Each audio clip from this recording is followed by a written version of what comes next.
Sheikh unite conference 2025-এ এসে আপনার অনুভূতি কেমন? আমি তো এই চ্যানেলটার বিষয়ে সবসময়ই আমি আগ্রহী এবং এটার সবসময় আমি কল্যাণ কামনা করি। বিশেষ করে যার মাধ্যমে এই আয়োজন আব্দুল্লাহ বিন এরশাদ। সে তো আমাদের অত্যন্ত প্রিয় স্নেহভাজন এবং আমাদের এই নতুন প্রজন্মের আমি মনে করি যে আমাদের গর্ব। তার আলোচনা, তার চিন্তাভাবনা এবং তার পাবলিক কমিউনিকেশন যেটা গণসংযোগটা চমৎকার, আমি বলব চমৎকার। সেজন্য আমি এই ইউনিট টিভির নিজেই খোঁজ নিয়েছি ২-১ বার যে তোমাদের প্রোগ্রামের কি অবস্থা, কেমন চলছে ইত্যাদি, ইত্যাদি। যখনই আমার সঙ্গে দেখা হয় আলহামদুলিল্লাহ।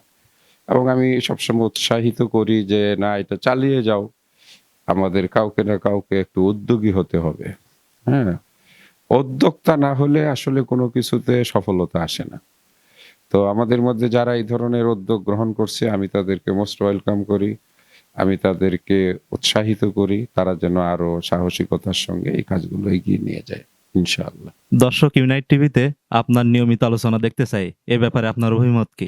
দর্শক তাদের নিজস্ব পছন্দ থাকতেই পারে। তারা একেকজনের আলোচনা একেক ভাবে তারা এনজয় করে। তারা সেগুলো থেকে ইলম অর্জন করে। আমাদের মধ্যে যথেষ্ট পরিমাণে এখন স্কলার আছেন।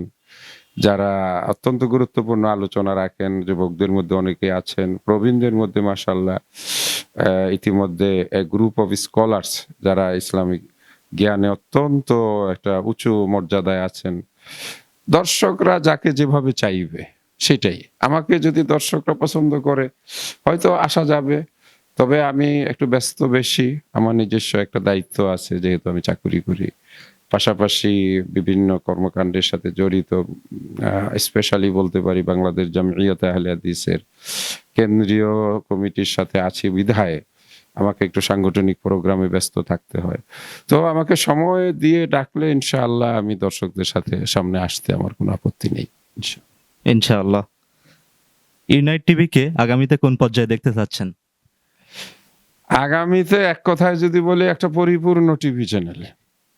একটা কমপ্লিট টিভি চ্যানেল যেরকম বাংলাদেশে এটিএন বাংলা আছে, এনটিভি আছে অথবা বাংলা ভিশন এরা যেরকম ভাবে একটা পূর্ণাঙ্গ টিভি চ্যানেল আমি দোয়া করি এবং আশা রাখি এবং খুব দৃঢ়ভাবে আশাবাদী যে ইনশাআল্লাহ একদিন ইউনিট টিভি একটি পূর্ণাঙ্গ টিভি চ্যানেলে পরিণত হবে।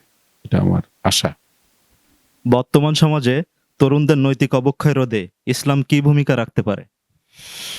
তরুণদের নৈতিক অবক্ষয় রোধের জন্যই তো ইসলাম। ইসলাম is the one kind of medicine or Islam is the one kind of solution for our young generation and their crisis. যুব সমস্যা এবং তাদের নৈতিক চরিত্র গঠন। ইসলাম তো একটা তাদের জন্য as like a tonic আমি মনে করি।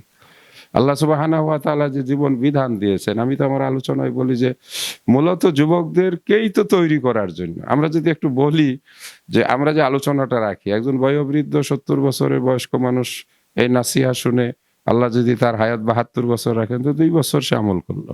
আরেকজন ১৮ বছরের উঠতি তরুণ যদি আলোচনাটা শুনে একটা চরিত্রবান হয়ে ওঠে আর আল্লাহ যদি তাকে ৭০ বছর হায়াত রাখে তাহলে সে ৫২ বছর ইসলামী অনুশাসন অনুযায়ী জীবনটা পরিচালনা করলো।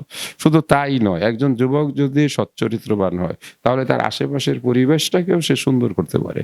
সুতরাং ইসলামকে যে ২টা-৩টা শব্দ দিয়ে আমি যুবকদের জন্য বলেছি যে এটা one kind of tonic, one kind of medicine and one kind of এটা solution for all problems and crisis. যুবকদের সকল সমস্যা এবং তাদের সমস্ত চাহিদা পূরণের জন্য ইসলাম একমাত্র জীবন ব্যবস্থা। এটা অবধারিত আল্লাহ পাকের মনোনীত দিন আলহামদুলিল্লাহ। শেখ ইউনাইট টিভির জন্য দোয়া করবেন ইনশাআল্লাহ এবং আপনাকে অসংখ্য ধন্যবাদ। আল্লাহ এটাকে কবুল করুন। এর দ্বারা তাওহীদের সঠিক দিন প্রচারের একটা হাতিয়ার হিসাবে বাংলাদেশ যেহেতু শিরক এবং বিদাতের উর্বর ভূমি পাশাপাশি এখানে তাওহীদ চাষাবাদেরও উপযুক্ত স্থান। যেখানে যত মুশকিল সেখানেই কিন্তু তত সমাধান। ফলে ইউনিট টিভির মাধ্যমে আমাদের তাওহীদের দাওয়াত, কোরআন সুন্নাহর দাওয়াত দেশব্যাপী ছড়িয়ে পড়ুক। এটা সবসময় দোয়া আছে। আল্লাহ পাক কবুল করুন। জাযাকুমুল্লাহ খায়রান।